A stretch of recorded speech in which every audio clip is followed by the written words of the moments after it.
తెలంగాణలో మంత్రుల వ్యవహార శైలి ప్రస్తుతం హాట్ టాపిక్ గా మారింది. అయితే మంత్రుల్ని కావాలనే టార్గెట్ చేశారా? టార్గెట్ చేస్తే చేసింది ఎవరు? ఎందుకు టార్గెట్ చేశారు? మంత్రుల్ని టార్గెట్ చేసే క్రమంలో మిస్ఫైర్ అయిందా? బుల్లెట్ రివర్స్ కావడంతో మంత్రుల్ని టార్గెట్ చేసిన విషయం బయటకొచ్చిందా? ఈ ఇష్యూలో తప్పెవరిది? స్పందించిన వారిదా లేక మంత్రుల తొందరపాటు వ్యవహారమా? అసలు ఇది టార్గెటా లేక సెల్ఫ్ కోలా?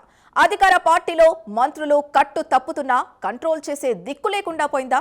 చివరికి మంత్రులతో సహా మొత్తం ప్రభుత్వమే పలుచనవుతున్నా పెద్దలెవరూ ఎందుకు రియాక్ట్ అవ్వడం లేదు? అధికార పార్టీలో అసలేం జరుగుతోంది? Let's watch the story.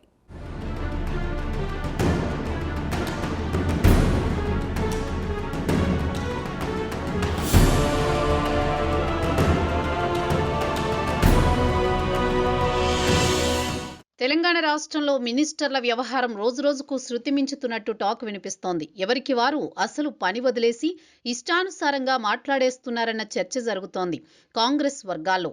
ఒకరి తర్వాత ఒకరు ఏదో ఒక వివాదాన్ని నెత్తికెత్తుకుని ఇరుకున పెడుతున్నారని, తమను ఎవరు ఏం చేస్తారన్న ధీమానా లేక ఇది కాంగ్రెస్ కల్చర్ అనుకుంటున్నారా అంటూ పొలిటికల్ సర్కిల్లో ఘాటు చర్చలు నడుస్తున్నాయి.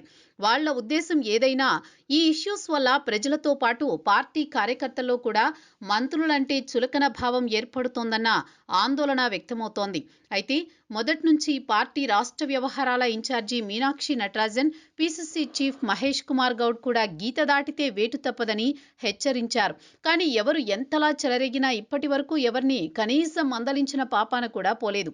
మరోవైపు కఠినంగా ఉండాల్సిన పిసిసి చీఫ్ కూడా ఇది మా కుటుంబ సమస్య అనేస్తున్నారు తప్ప తప్పు చేస్తున్న ఫ్యామిలీ మెంబర్స్ ని సరిదిద్దే ప్రయత్నం చేయడం లేదన్న అభిప్రాయం బలపడుతోంది.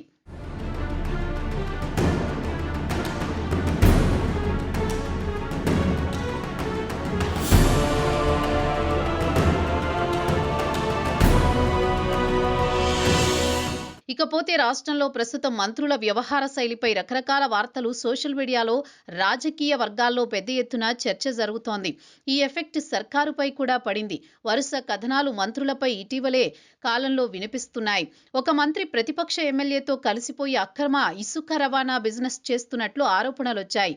ఇది చర్చల్లో ఉన్నప్పుడు మరో మంత్రి మహిళా అధికారులను ఇబ్బంది పెడుతున్నారని వార్తలొచ్చాయి. ఈ చర్చ హాటుగా జరుగుతున్న సమయంలోనే ఇంకో సీనియర్ మంత్రి అధికారిపై ఒక వార్త వచ్చింది. ఈ వార్త కూడా కాస్త సర్కారుకి దగ్గరగా ఉండే వ్యవస్థలోనే రావడం, వార్త తొలగించడం ఐఏఎస్, ఐపీఎస్ అసోసియేషన్లు తీవ్రంగా ఖండించాయి. లీగల్ గా ముందుకు వెళ్లడానికి సిద్ధమయ్యాయి. దీంతో సర్కారుకి ఇది పెద్ద సమస్యగా మారింది. మరోవైపు ఇది మంత్రులను టార్గెట్ చేశారా అనే కోణంలో కూడా జోరుగా చర్చ జరుగుతోంది.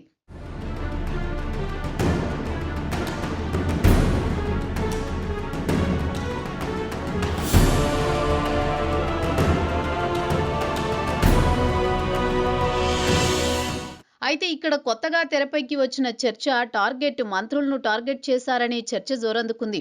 మరి మంత్రులను టార్గెట్ చేసింది ఎవరు? చేసిన మంత్రులను ఎందుకు టార్గెట్ చేశారు అనే కోణంలో గుసగుసలాడుకుంటున్నారు. దీంట్లో ప్రధానంగా మంత్రి పదవులే టార్గెట్ అనే చర్చ వినిపిస్తోంది. ఒక మంత్రికి టంగ్ స్లిప్ అయ్యే అలవాటుంది. అలాగే సహచర మంత్రి విషయంలోనూ అదే చేశారు.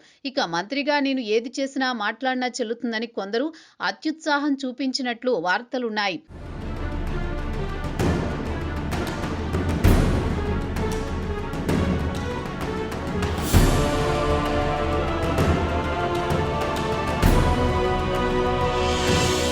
ప్రతిపక్ష ఎమ్మెల్యేతో కలిసి అక్రమ బిజినెస్ చేస్తున్నట్లు ఇంటెలిజెన్స్ నివేదిక సైతం ఇచ్చినట్లు సమాచారం. దీంతో ఆ మంత్రిని పదవి నుండి తొలగించాలని సర్కార్ భావిస్తున్నట్లు ఇంటర్నల్ గా ఒక చర్చ జరుగుతోంది. ఇందుకే సర్కార్ మంత్రి విషయంలో వార్తలు వచ్చినా పెద్దగా స్పందించలేదనే వార్తలున్నాయి. ఇక మరో మంత్రి, సీనియర్ మంత్రి వ్యవహారం కూడా ఇలాంటిదే అనే చర్చ నడుస్తోంది. టార్గెట్ మంత్రి, కానీ టార్గెట్ మిస్ఫైర్ అయినట్టు సమాచారం. మంత్రికి కొట్టిన బుల్లెట్ కాస్త రివర్స్ అయ్యి వేరే చోట తగలడంతో కాల్చిన వారు సైతం ఏమీ చేయలేకపోతున్నారట. అంటే ఇలా మిస్ఫైర్ అవుతుందని ఊహించలేదనుకుంటా. మంత్రి పదవి ఇష్యూలో కుటుంబంలో ఒక్కరికే అని ఇద్దరికి ఎలా ఇస్తారని ఒకరు వదులుకుంటే ఇంకొకరికి ఇస్తామని చర్చ పార్టీ వర్గాల్లో జరిగింది.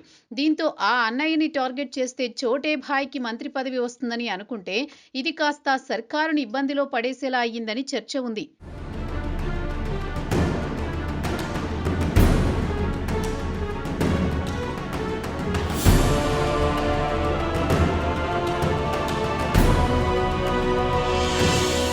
మరోవైపు ఓ జిల్లాలోని లొల్లి అయితే వేరే లెవెల్. ఏకంగా జిల్లా ఇన్ఛార్జు మంత్రిని టార్గెట్ చేస్తూ ఏఐసీసీ అధ్యక్షుడు ఖర్గేకి ఫిర్యాదు చేశారు ఆ జిల్లాకు చెందిన మంత్రి.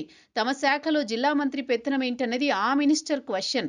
ఇక మా నియోజకవర్గాల్లో మంత్రికి పనేంటి, అనవసరంగా వేలు పెట్టడం ఏంటని రచ్చ చేశారు జిల్లాకు చెందిన ఎమ్మెల్యేలు. ఇది క్రమశిక్షణ కమిటీ దాకా వెళ్ళింది. ఆ లొల్లి కంటిన్యూ అవుతూనే ఉంది. 10 ఏళ్ల తర్వాత కాంగ్రెస్ పార్టీకి అవకాశం వస్తే దాన్ని 10 కాలాల పాటు నిలబెట్టుకోవాల్సింది పోయి ఇలా పార్టీని వివాదాల్లోకి లాగి అంతర్గత పంచాయతీలతో ప్రభుత్వాన్ని పలుచనా చేస్తున్నారన్న ఫీలింగ్ పెరుగుతోంది. ఇలా వరుస ఎపిసోడ్స్ విషయంలో ఇన్ఛార్జి మీనాక్షి నటరాజన్, పీసీసీ మహేష్ కుమార్ గౌడ్ ఏం చేస్తున్నట్లు, నాయకులను ఎందుకు సెట్ చేయలేకపోతున్నారు, అందరూ నాయకుల్లాగే స్టేట్మెంట్స్ ఇవ్వడం తప్ప కంట్రోల్ చేయలేకపోతున్నారా అనే చర్చ కూడా నడుస్తోంది. ఒకవేళ వారు మంత్రులను వార్నింగ్ ఇచ్చినా 4 రోజులు తిరక్కముందే సీన్ రిపీట్ అవ్వడంతో కాంగ్రెస్లో అంతేగా అంతేగా అంటూ సెటైర్స్ పడుతున్నాయి.